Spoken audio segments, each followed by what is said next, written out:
Okay, from the term new generation, okay? At itong series natin, for 4 Sundays, we're gonna talk about campus, basically reaching students, and why this is dear to our hearts and why this is also dear to the heart of God. Okay? At one point tayo pong mga nasa present generation, current generation, 'di ba? At one point naging mga bata din naman tayo, tama po ba? At syempre may mga bagong dumarating na henerasyon, mga bata ngayon na ang prayer naman natin sila naman ang next. Sila ang next leaders natin. Now, Psalm 78 verse 7, I just want to start by reading this verse. It says here that they should set their hope in God. Why are we discipling students? Why are we reaching the students? Why are we teaching our kids that they should set their hope in God and not forget the works of God, but keep His commandments. Ito po ang prayer natin, na yung mga anak natin, yung mga apo natin, kung lolo-lola na po kayo, o maybe may pamangkin kayong bata pa, ang panalangin nating lahat, habang bata pa sila, ma-introduce na natin si Lord sa buhay nila. So that as they grow in the different stages of their life, they will grow in the fear of God, and as they grow in the fear of God, the faith that they would develop, they would be able to impact other people as well. Now, speaking of generations, bawat generation may signature, may signature na tawag dito. Para bang masasabi nating activity or maybe game o baka paboritong sapatos natin, 'di ba? May mga signature. Alam niyo no 70s, 'di ba? Nung mga panahong wala pang wifi, okay? At yung text natin, literal na text, okay? Kung nabuhay na kayo noong 70s, maraming tinatawag na larong Pinoy, okay? Di ba? Naalala niyo ba ito? Luksong tinik, luksong kalabaw, sipa. Ako naglalaro ko ng sipa, natatandaan ko. No? So alam niyo na yung henerasyon ko kung ano, di ba? Ayan, ito yung mga nilalaro na. Tapos taon-taon to natatandaan ko. Nung meron pang Itbulaga, may Itbulaga pa ba ngayon? Di ba? Lagi yan, taon-taon yan, may sikat ang yoyo eh. Meron ba dito naglalaro ka ng yoyo? Yan, yung mga tumatango dito, mga 80s, 70s siguro to. Di ba taon-taon yan? Tapos, nag-iipon ako ng, magkano ba yun? 15 pesos kasi gusto kong bilhin yung pinakamatabang yoyo, no? Na mahaba yung parang tali niyang ganon. So, ito yung larong Pinoy nung 70s, 80s. Siyempre, pag ayaw mong pawisan at mga amoy pawis ka o amoy grade 1, yung tawag nila, mag-a-Atari ka na lang. Kasi, my dad has a budget, so we buy Atari. Yeah, di ba? Attorney Inky na malamang, hustler ka rito sa Atari, no? Yan, okay. Siyempre, nung 80s, pagka poporma ka, Japorms, kailangan mighty kid ang sapatos mo. Natatandaan niyo ba yan? Mighty kid? Hindi ko lang alam yung tawag sa sapatos ng mga kababaihan nung 80s, no? Basta alam ko lang, meron kami tinatawag na ninja shoes kasi nag-aral ako sa St. Stephen's. Yung flat lang talaga na goma, na napakanipis lang. Yung tipong pag nakatapa ka ng tamtak sa aaray ka, kasi napakanipis nung swelas no? So ito yung 80s. Ano pa ba? 90s, tingnan natin. Nung patapos na yung 80s, syempre, medyo sumusosi na mga bata, family computer na. At dahil dyan, si Super Mario ang bida. Di ba, natatandaan niyo ba yon? Yung para lumaki si Mario, kailangan niya ng mushroom, okay. Tapos, hindi lang yon, may Game Boy pa. Pag medyo adik-adik ka na maglaro, papabili ka kay tatay. Tatay, bili mo naman ako ng family ko. Hindi pala family computer, ano ba tawag dito? Game Boy, di ba? Yung baterya mo, 3 oras pa lang, ubus na, di ba? Magbili ka na naman ng bago. Pagdating ng 2000, Sega na. Okay, di ba? Tapos after ng Sega, hindi ka na satisfied, 2010, o papasok ng 2010, Nintendo Wii na. Gumaganon-ganon ka na, sumasayaw ka na, medyo nagiging virtual na. Ngayon, meron ka lang handheld phone, makakapaglaro ka na. Tama ba? Di ba, minsan yung break mo na 1 hour, nagiging 3 hours kasi naglalaro ka. Tama ba? Ay, mga iba na tumatawan. Ito yung signature na, parang ito yung signature na ng bawat henerasyon, no? Iba-iba yan 70s, 80s, 90s, no? And yet, despite the generational differences or culture or maybe lingo or uniqueness of each generation, may gusto tayong sagutin ngayong gabi. Okay? Ilang questions, How should the next generation respond when the present generation attempt to teach, guide, or mentor the next generation? Paano ba, kumbaga kung tuturuan ba sila, paano ba sila magre-respond? What should be the next generation's attitude? And if you're from the present generation, we're talking about the parents, maybe the grandparents, okay? How can you better study, learn, and try to understand the next generation and how they think, how they act, or how they speak? Ito yung gusto nating sagutin sa first week natin. With these questions in mind, ito, for the next 4 Sundays, we want to talk about the next generation, the students, and why we're reaching the young people. In fact, for the 4 Sundays, we will study the Bible character, the Old Testament Bible character, David, okay? From a young person, a shepherd boy, hanggang yung 4th Sunday or 4 Sundays from now, when he was already old and about to pass the baton to the next generation. Now, let me invite everyone to stand with me and kindly open your Bibles, whether that's a physical Bible or a digital Bible, to 1 Samuel chapter 17, and we're going to read verses 12 to 18, okay? Verses 12 to 18. Now, it says here, "Now David was the son of an Ephrathite of Bethlehem in Judah, named Jesse, who had 8 sons. In the days of Saul, the man was already old and advanced in years. The 3 oldest sons of Jesse had followed Saul to the battle, and the names of his 3 sons who went to the battle were Eliab the firstborn, and next to him Abinadab, and the third Shammah. David was the youngest. The 3 eldest followed Saul, but David went back and forth from Saul to feed his father's sheep at Bethlehem. For 40 days the Philistines came forward and took his stand morning and evening.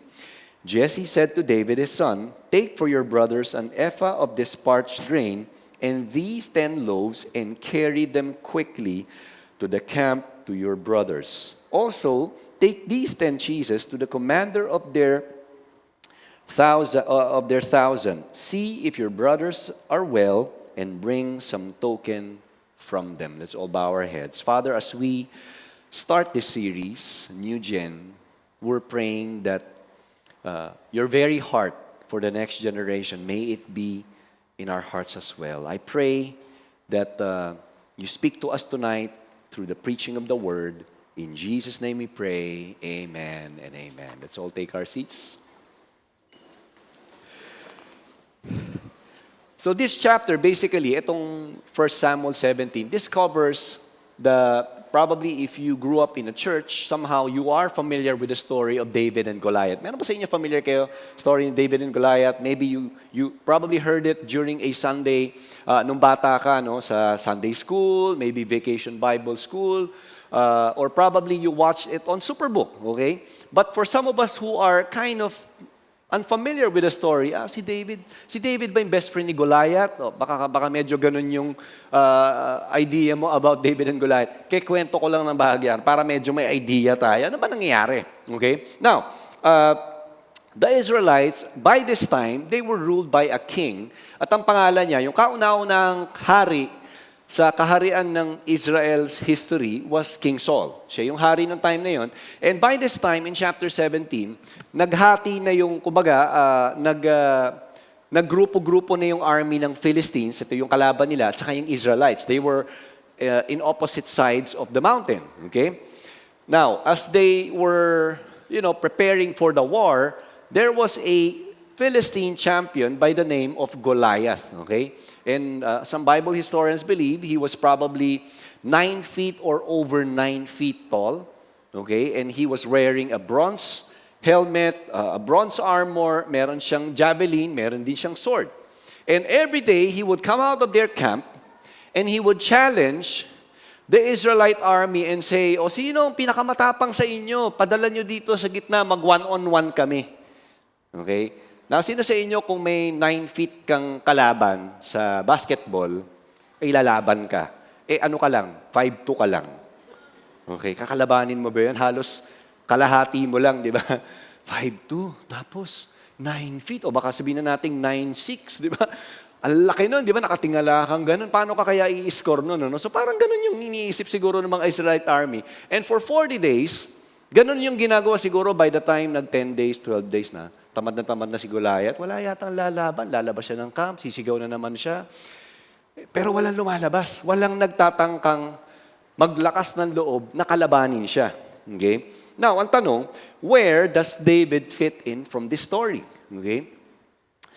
You see, David had no idea that by this time na may battle between the Philistine and the Israelites until he was told by his father. Because David at this time was a teenager at shepherd siya, no? Nag-aalaga siya ng tupa ng kanyang pamilya.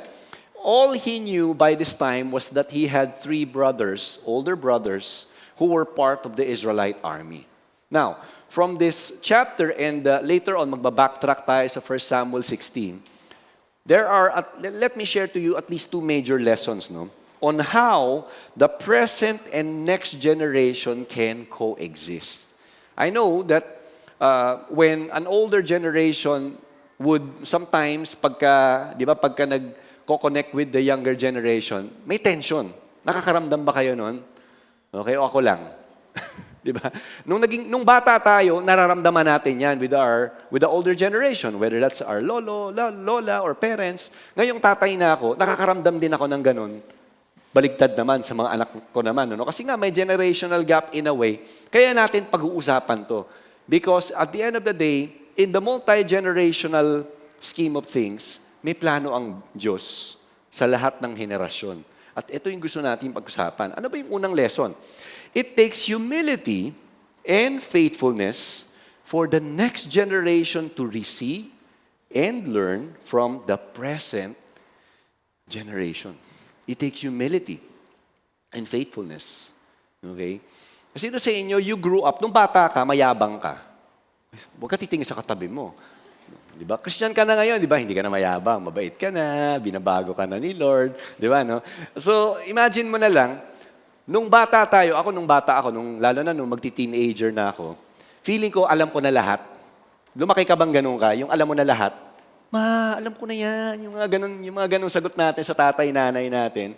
Pero marirealize mo na lang, pag nandun ka na sa totoong mundo, hindi mo pa pala alam. Di ba? Magugulat ka. Saan po yung recto?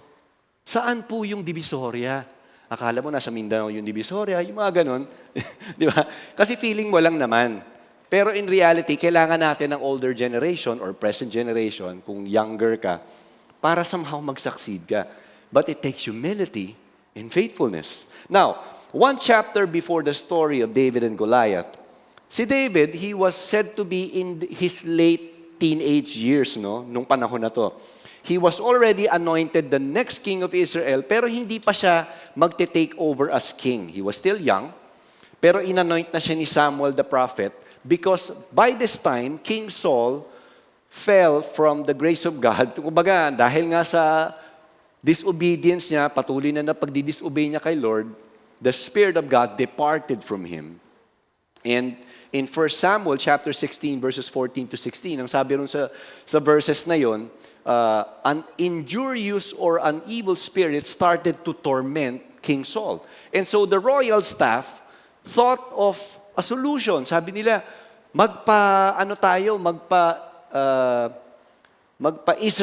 Israelite idol tayo.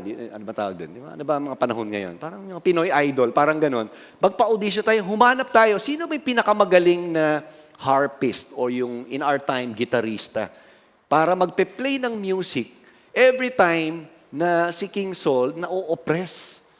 And so eventually, they came down and saw David na magaling mag-play ng music. So siya yung nakuha, and he entered the royal service for King Saul. Okay? So every time na may nangyayaring hindi maganda spiritually kay King Saul, he would just play the harp and King Saul would be okay again.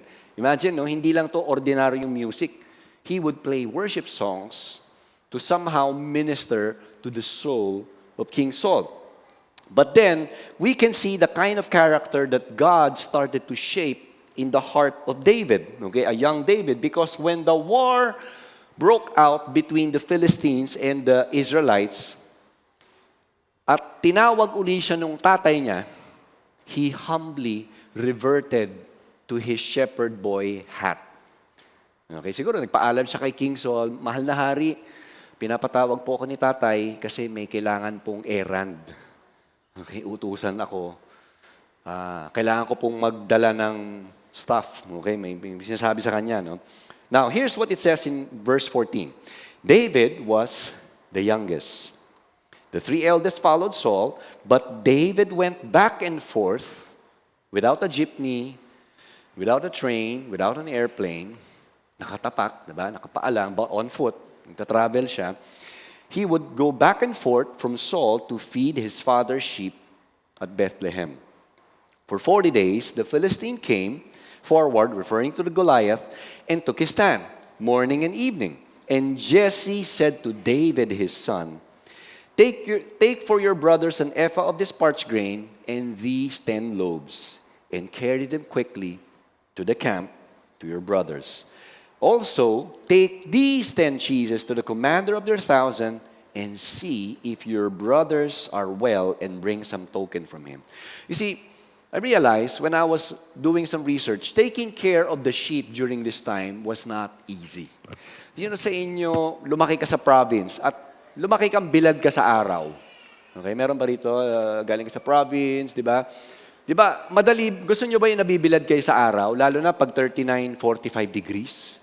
No, grabe, no? Yung, imagine mo, halos isang buwan yata, nung April, walang pasok yung mga public school. Siyempre, happy mga estudyante. Yes, walang pasok.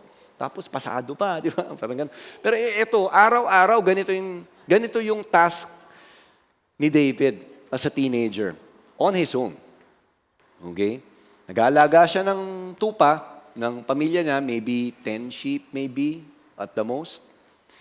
Rain or shine. At hindi lang yun. He's exposed to danger. Anong klaseng danger to? Wild animals. Okay? Bear. Ano ba ang bear dito? Hindi to yung mga cute na friendly bear na napapanood natin sa sa mga cartoons. Mga malalaking bear to na could weigh 500 pounds. Probably 3 times, 4 times the weight of David. Okay, ito yung exposure niya. Not only that, from time to time, dahil ang mga sheep, masarap na karne, okay, sa panlasa ng mga leon, lions would try to attack the sheep. And what would David do? He will have to protect the sheep as well. Okay? And you know, kung nanonood ka siguro ng Nat Geo, alam mo naman ang mga leon, pag umaatake, hindi naman solo flight yan, di ba? Pag umaatake yan, pack of lions yan. Tama ba? So, think about the danger that David faced every single day. And yet, you would never see from this conversation he had with his dad. Hindi naman siya nagdahilan nung time na inanoint na siyang hari at nagsaserve na siya sa, kay King Saul as a musician. Wala namang binanggit dito na, Dad, don't recall me anymore. I can't serve in the sheep pen anymore kasi na ako eh. Royal harpist na ako. Saka I'm gonna be the future king of Israel. But when he was recalled and he was sent by his dad to go back to the war zone to bring food to his brothers, he obliged. It doesn't matter for him kung ano yung ginawa niya, kung ano yung promotion, dahil sinabi ni Dad, I will be humble and I will serve faithfully. Humility. Makikita natin, as a young teenager, he was humble. He knew how stinky the job was to be a shepherd, but when he was called by his dad, he did what he was told with humility. You see, to be humble means to open one's heart and withdraw from the arrogance of ego. Okay? And that is what David demonstrated during the process. No? He was not entitled, even though he entered the royal service and was the future, or would be the future king of Israel. And so he would go back and forth. Siguro pupunta siya ng royal service, tapos Utusan siya ng tatay niya, pupunta siya sa war zone, magdadala siya ng pagkain, tapos magbibigay siya ng report sa tatay niya, Dad, okay naman si kuya. Yung mga kuya ko, okay naman po sila. Actually, naghihikab na sila kasi walang gustong mag-challenge kay Goliath. So, okay lang sila, safe na safe. Kumakain lang sila. Di ba? Pakuya-kuya-kuy lang dun siguro sa camp. No? Aside from being humble, David was also faithful. He was always ready to serve, consistently dependable, and demonstrating the same level of energy even though no one would take notice. Hindi naman biro yung galing ka ng Royal Palace, uwi ka, kukuha ka ng pagkain, babiyahe ka uli, pupunta ka sa war zone, tapos babalik ka uli ng bahay, papahinga kang konti, gigising ka uli. Parang routine, for 40 days siguro, na-imagine ko lang. But he was faithful with the task that was given him. Look at verse 20. David rose early in the morning and left the sheep with a keeper. Dahil mahal na mahal niya yung mga tupa niya at responsable siya, he would make sure hindi siya aalis na iiwan niya lang yung mga tupa doon. Maghahanap siya ng kasab niya. Okay? Pwede mo ba bantayan to saglit? Babalik ako next week. Wala kasing kotse, di ba? So baka malayo yung biyahe. Okay? And he would took provisions and went as Jesse had commanded him. He came to the encampment as the host was going out to the battle line, shouting their war cry. You see, wala mang nakapansin sa ginagawa niya, wala mang nagko-comment kay David. Sa lahat ng ginagawa niya, wala siyang kapatid na nagko-comment sa kanya. In fact, in chapter 17, pag binasa natin ng maigi, pinagalitan pa siya at inakusahan pa siya nung eldest na brother niya. Ano ginagawa mo rito? Di ba? At kanino mo iniwan yung mga tupa? Parang ganun pa yung conversation, yung pinapagalitan siya nun. Pero handa siya maglingkod kahit anong mangyari. At tapat siya sa pinapagawa sa kanya. Church, what can we learn from this story, or at least from this part in chapter 17 from David? It takes humility and faithfulness for the next generation to receive and learn from the present generation. You see, David was faithful with a few sheep that was entrusted to him. Though it was a job that nobody probably wanted. Danger, rain or shine, mabaho, wala siyang time maligo siguro, no? You see, young people, you have a bright future from the Lord. May plano ang Panginoon sa inyong mga estudyante. And someday, okay, kayo yung future leaders ng society natin, regardless of what position that may be. But while you're in that process, my encouragement for you is that you walk with humility and with faithfulness. David was able to do this not because he was naturally humble and faithful, but because by this time he was already growing as a teenager in his relationship with God. No wonder, in the 150 chapters in the book of Psalms, majority of those were written by David. And I could just imagine some of those Psalms that he wrote were done when he was doing nothing except to guard the sheep. Okay? He would interact with his God or with God, and he would pen those emotions that he had before the Lord, and he would eventually develop that personal relationship with God.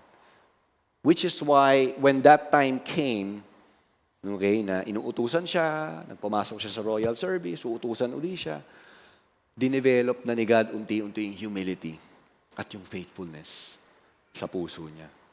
And I believe as young people, I'm speaking to you students, children, I believe that as you walk with humility and faithfulness, okay, God is preparing you for something great in the future, no? Sometimes, you probably would think, hindi naman ako naintindihan ni Dad eh. Hindi ako naintindihan ng mama ko. Hindi ako naintindihan ni Lolo o ni Lola kung doon ka lumaki. O hindi ako naintindihan ni Tito at Tita. What for? What's the use? In reality, your character is being shaped. Okay? In every season of your life. Just like David. Hindi pinansin. In fact, pag binasa natin yung chapter 16, 1 Samuel, pinatawag yung, nung time na mag-a-anoint na ng bagong hari si Samuel, 7, 8 sila, di ba? 8 lalaki. 7 ang pinatawag. Pero siya, yung pang-8 dahil bunso, hindi siya tinawag. Until Samuel started to look one by one doon sa 7 lalaki at sabi ni Lord sa kanya, hindi ito yung magiging hari. Tapos sabi ni Samuel kay Jesse, ito na ba lahat ng anak mo? May isa pa. O nga pala, nandun sa malayo. Ano sabi ni Samuel? We will not offer the sacrifice until he comes. And when David came into that gathering, God spoke to Samuel and said, anoint this kid. This is the man. Think about it. God prepared this teenager to become the next king. Hindi naman agad-agad naging hari. Some Bible scholars believe it took about 17, 18 years before he became the king of Judah and then later on the king of Israel. It took some time, but God started to prepare him for a big calling. And if you think about your future, young people, you have a great future. Makikita naman natin sa Bible yan eh. But there is a process that God is preparing for each one of you. Sometimes, your background may be unpleasant, kung titingnan natin, kasi hindi ko naman alam ano yung background mo ngayon, kung saan ka nanggaling na pamilya, pero hindi aksidenteng nandito ka, at hindi rin aksidenteng may nag-invite siguro sa'yo, hindi rin naman aksidenteng nandiyan ka sa family mo ngayon. Okay? It may not be perfect, because no family is perfect in this planet. But definitely, walang aksidente kay Lord. Everything is a divine setup. And as you walk with humility and faithfulness, allow Him to work into your character, and you will begin to see. You will begin to see how He would grant you that grace. James 4 verse 10, it says in the Amplified Translation, humble yourselves with an attitude of repentance and insignificance, and in the presence of the Lord, and He will exalt you. He will lift you up. He will give you purpose. Sino po ba yung magbibigay ng purpose at mag-aangat sa'yo? Si Lord. Wow, grabe, di ba? Si Lord ang mag-aangat sa'yo as you walk in humility. Okay?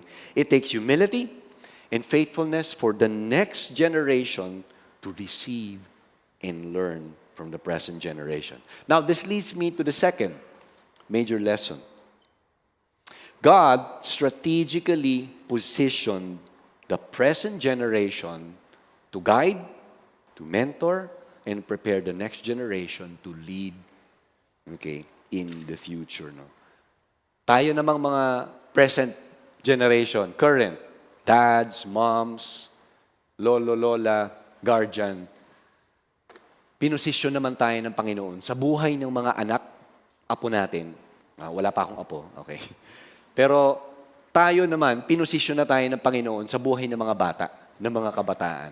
Kung wala ka mang anak, you're probably still single, for sure, meron kang kabataan na nakakahalubilo araw-araw. It could be your nephew, it could be your niece, it could be a neighbor na may bata na lumalaki ngayon na walang tatay o nanay na pinalayas pa. Pwedeng yan ang ime-mentor mo naman. Amen ba? Now, it's true, there is a generational gap. Iba ng kultura, iba ng linggo. Di ba? Naalala ko, kung yung 80s, kung nag-time travel ka, pumunta ka ng 80s at sinabi mong, OG yan. OG. O kaya, ginamit mo yung term na LOL, nag-LOL ka. Pag bumiyahe ka ng 80s, magagalit si lolo sa'yo. Akala niya nagmumura ka. Minumura mo ba ako? Di ba? Iba na yung relasyon, iba ng linggo eh. Tama ba? Iba-iba ng kultura, and yet, when we look at it carefully, young people, okay, today, can learn so many things. Kung titingnan natin, mga bata ngayon, di ba, mga kabataan, marami na silang pwedeng malaman ngayon because of social media. Tama ba? Lahat. Type mo na lang. Right on your fingertips, all types of information are very, very accessible. Okay? Yet, it doesn't mean you don't need the help of the current generation. Nakaposisyon yung mga daddy, mommy natin. Nakaposisyon si lolo, lola.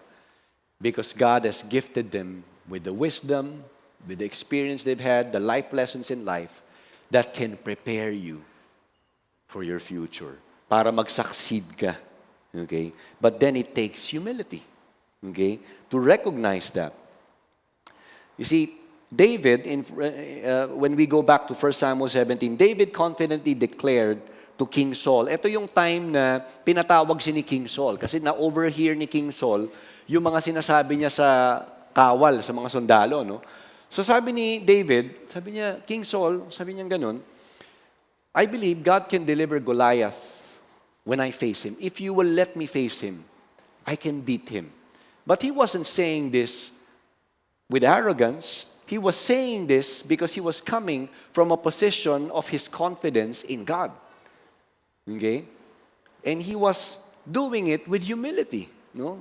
Dahil alam niya, alam naman niyang hindi niya kayang talunin ng isang 9 feet na sundalong experience sa gera. Pero dahil may God siya, dahil ang faith niya na kay Lord, hindi imposible.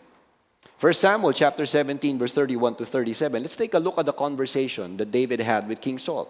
When the words that David spoke were heard, they repeated them before Saul, and he sent for him. And David said to Saul, let no man's heart fail because of him. Your servant will go and fight with this Philistine. And Saul said to David, you are not able to go against this Philistine to fight him, for you are but a youth. Bata ka pa. Okay? Maliit ka. Siguro baka ganun sinabi sa kanya. And he has been a man of war from his youth. But David said to Saul, your servant. Okay, for the second time, he addressed King Saul by saying, your servant. Okay? Your servant used to keep sheep for his father. And when there came a lion or a bear and took a lamb from the flock, I went after him and struck him and delivered it out of its mouth. And if he arose against me, I caught him by his beard, struck him, and killed him. Can you imagine? David would do that. He was basically painting a picture to King Saul. Somehow, pinrepare na ako ni Lord para sa ganitong pagkakataon. Kasi kung yung bear nga, nasa bibig na niya yung tupa, ire-rescue ko. Parang ganyan siya sabi niya. Okay? Your servant, for the third time, sinabi, verse 36, has struck down both lions and bears. Meron ba rito sa inyo natatakot ka sa aso? Tuta. Ay, naku, may tuta. Ganun. Ito, lion at bear. Di ba? Tinotodas niya. Ay, terminology pala ng 80s. Pinapatay niya, di ba? Baka alam niyo naman yun. Ano? And David said, the Lord who delivered me from the paw of the lion and from the paw of the bear will deliver me from the hand of this Philistine. Okay? And Saul said to David, go, and the Lord be with you. Na-convince na si Saul. Siguro inisip niya, itong mga kawal ko na galing sa gera, may kumpleto ng armor at sword, ayaw makipaglaban, why not take a risk with this kid? Anyway, nakapatay naman ng 500-pound na bear, nakapatay ng mga leon, ilan bang sundalo kung kayang pumatay ng bear at lion with bare hands? Or probably with just a slingshot, walang sword. Diba? King Saul was probably taking a risk already. So 3 times, David in humility addressed himself as your servant while speaking to King Saul. Now, verse 38. Then Saul clothed David with his armor. Ito na. He put a helmet of bronze on his head and clothed him with a coat of mail. And David strapped his sword over his armor. He tried in vain to go, for he had not tested them. Can you imagine? David was probably 5 feet, 2 inches as a young teenager, wearing an adult armor. Okay? Maglalakad siya siguro, ganun. King Saul, hindi po ako makagalaw. Di ba? Ang bigat di ba? And he tried in vain to go, for he had not tested them. Then David said to Saul, I cannot go with these. Okay? For I have not tested them. So David put them off. Then he took his staff in his hand, and chose 5 smooth stones from the brook, put them in his shepherd's pouch, his sling was in his hand, and he approached the Philistine. King Saul was an experienced warrior, and he knew for David to survive, he needed to wear an armor. So pinasuot niya. But David, he tried it. Okay, sumunod siya sa older generation with humility. Sige po, subukan natin. Pero dahil hindi nga mag-work, hindi nga siya makalakad, napakabigat, sabi niya, mahal na hari, hindi ako makalakad. Actually, mo ko marinig kasi yung helmet mo nasa bibig ko. Di ba? Liit siguro ng ulo niya, no? So tinanggal niya lahat. And King Saul did not insist by saying, hindi, suotin mo yan, kundi mamamatay ka. Mahal na hari, imagine mo yung conversation kung tinuloy ni King Saul yun. Mahal na hari, mamamatay ako kasi hindi ako makahinga. Baka doon siya mamatay, di ba? Hindi doon sa kamay ng higante. So tinanggal niya, but if you imagine the conversation, in the way King Saul dealt with David, he was basically empowering David already and say, sige, tanggalin natin yung armor. Kung saan ka, kung ano yung gifting mo, kung saan ka mas mapapalagay, sige, gamitin mo. So kumuha siya ng mga bato. At yung sling stone na ginagamit niya, o yung slingshot na ginagamit niya, yun lang. And then he went on to face the Philistine. And we all know, several verses after, in chapter 17, he came face to face with a giant. And with one smooth stone, he hit the forehead of this giant. And take note, the Bible says, when it hit the forehead of the giant, imagine if the stone's trajectory is from the front, saan ba dapat tutumba yung higante? Patalikod, di ba? Siyempre, yung momentum nung force nung ano. Pero ang sabi ng Bible, the giant fell face down. Can you imagine? Yes, God used the stone to hit the forehead, but you could see the divine hand in that powerful encounter with the giant. David had the courage, but at the same time, he was humble. And God used that encounter to show to David and even to King Saul and the entire Israelite army that anything is possible. What lesson can we pick from this exchange of conversation between David and King Saul? God strategically positioned the present generation, tayo, mga dads, moms, lolo, lola, guardians, so that we can guide, so that we can mentor, and we can prepare the next generation to lead in the future. You see, young people, you will be needing all the support you can get from the present generation so that somehow, as you walk into the path that God has prepared for you, you would be able to succeed. You can never do that solo flight. Believe me, the current generation could attest to that. Lahat tayong mga dads, single moms, or maybe single ngayon na nagtatrabaho na, tama ba? Have you ever tried saying that before to yourself? Kaya ko na to. Wala ka pang isang buwan, umiiyak ka na, balik ka na sa magulang mo, hindi ko pala kaya. Pasensya na po, sorry po. Tama ba? Kasi hindi natin kayang mag-isa. Kailangan natin ng tulong ng present generation. Which is why humility and faithfulness is so important. And you know what, present generation, I must admit, when I lose control, when I lose my temper, sometimes I would say things to my children that I would regret. And I would have to ask for forgiveness. And I hope that when we have done that to our children, to our grandkids, we would humbly say, look in the eye and say, anak, apo, halika rito. Isabihin ako, pwede mo bang patawarin ng daddy? Pwede mo bang patawarin ng lolo mo? Kasi nasabi ko to na dapat hindi ko sinasabi sa'yo. Mahirap, sa totoo lang, because you're gonna swallow your ego, you're gonna swallow your pride, but throw your pride away. If Jesus is your Lord, if you know that you want to honor God with your life, go ahead and do it.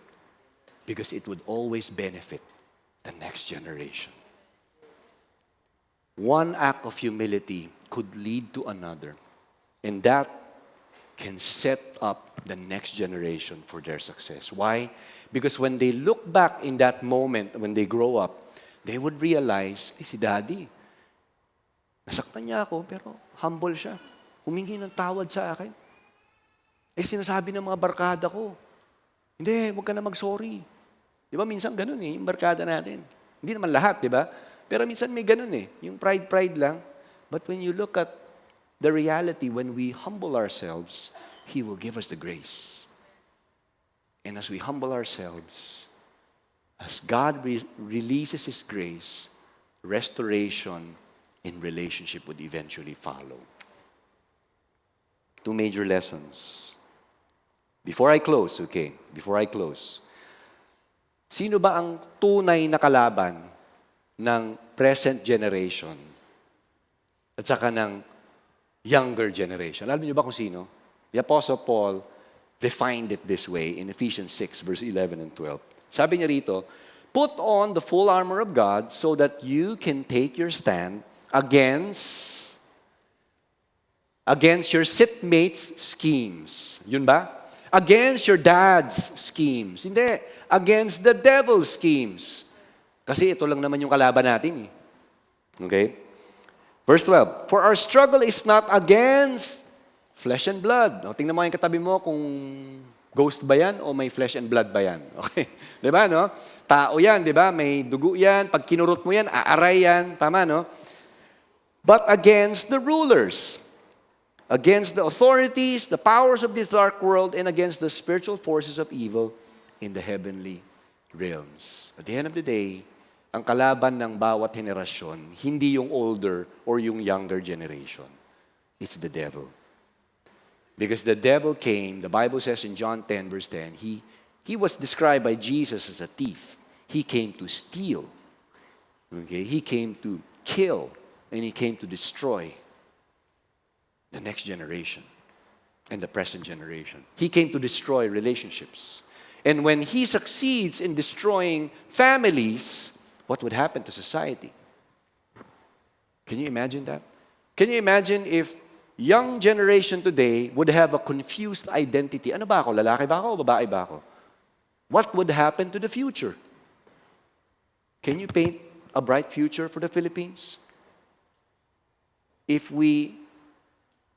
kung ang away is between two generations, there's only one opponent, one adversary, the devil.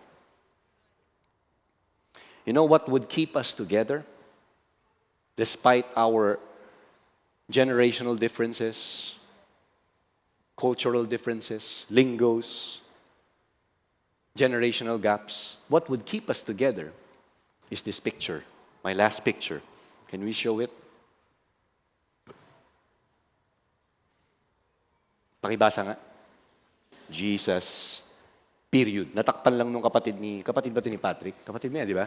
Natakpan lang ni kapatid ni Patrick, Jesus, period. I remember 1992, I came to U-Belt. We had an old, naalala ko pa yun, malaking green na backdrop na tinahi. Nakalagay lang doon, Jesus, period. I grew up with that mindset na, wala nang ibang sinasamba sa church na to, kundi si Jesus. Generational gaps will be solved when every generation would understand Jesus alone deserves worship. Kung ma-offend man natin ang younger generation or vice versa, remember, sino ba ang Lord natin? Ego? Pride? O si Jesus? When we understand that there's only one master, Jesus, think about it. Think about the future of the Philippines. Wala nang generational gap. Kasi matututo tayong mahalin ang younger generation. At yung younger generation, matututo nilang respetuhin ang current generation. Meron mang differences, minsan napipikon man yung bata. Si Lolo naman 10 beses ko na tinuro sa'yo yung TikTok, Lolo. Paano mag-enroll? Sign up ka ng sign up, Lolo. Nalilito na ako. Okay lang yun. Jesus, period. Amen ba? two major lessons as we close. And I'm going to pray. It takes humility and faithfulness for the next generation to receive and learn from the present generation. Finally, the next, God strategically positioned the present generation to guide, to mentor, and prepare the next generation to lead in the future. Why don't we stand right now? We're going to pray.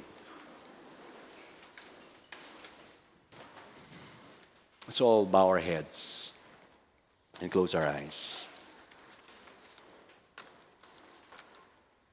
Lord, we commit this time to you. We thank you. There may be differences in the generation of David, of Samuel the prophet, of Jesse, his dad, of King Saul later on. And yet you showed from this story how you would weave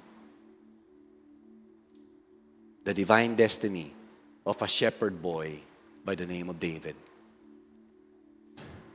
Lord, as we represent, kami po, the dads, moms. If you're a dad, a mom, lolo, lola, single adult ka na, single mom, single dad, whatever status in life, kung hindi ka estudyante, why don't you raise your hands? I want to pray for you. You know, before I pray for you, with all heads bowed and all eyes closed, if somehow you've said words, you've done things to the next generation that hurt them, exasperated them, caused somehow division, why don't you go ahead and repent before the Lord? Just confess it. Lord, I did this to my son. I did this to my nephew. I said this, hurtful words. I rejected this son of mine. Mahingi lang tayo ng tawad. And let's ask for the grace of God. Because that's the only way to heal two different generations. Lord, we come to you tonight. And that's me included as a dad. Forgive us. Because when we are unguarded,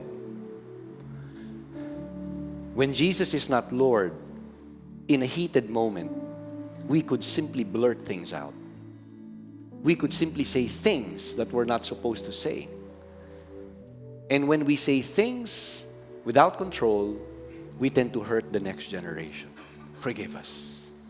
Patawarin mo kami, Panginoon. Sa mga panahon, sa mga pagkakataon na nasasaktan namin ang mga kabataan, sa comment namin, sa observations namin, nasasabi namin yung negatibo, forgive us. To the point of cursing them. Lord, I pray that you forgive us and cleanse us. And as Jeremiah said, give us a new heart and a new mind. And most of all, let our tongue begin to speak blessing to the next generation. Lord, we pray, tulungan mo kami, that when we look at the next generation, we would put on the divine lens so that we can look at our children, we can look at our grandkids, we can look at our neighbor na maingay siguro sa kapitbahay namin. We can look at them with the lens of love, the lens of compassion. Kung rebellious tong batang to, tulungan mo kami, Panginoon, that we can look at them that way. Because, Lord, the Bible says, you demonstrated your love for us in this. While we were still sinners, you died for us. And with that unconditional love, tulungan mo kami, Panginoon, that would be how we would treat every young kid starting tonight, starting today. We thank you for your faithfulness.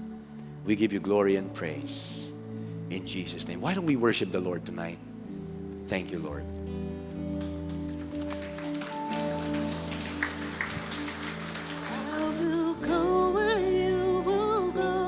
Take the lead and I will follow.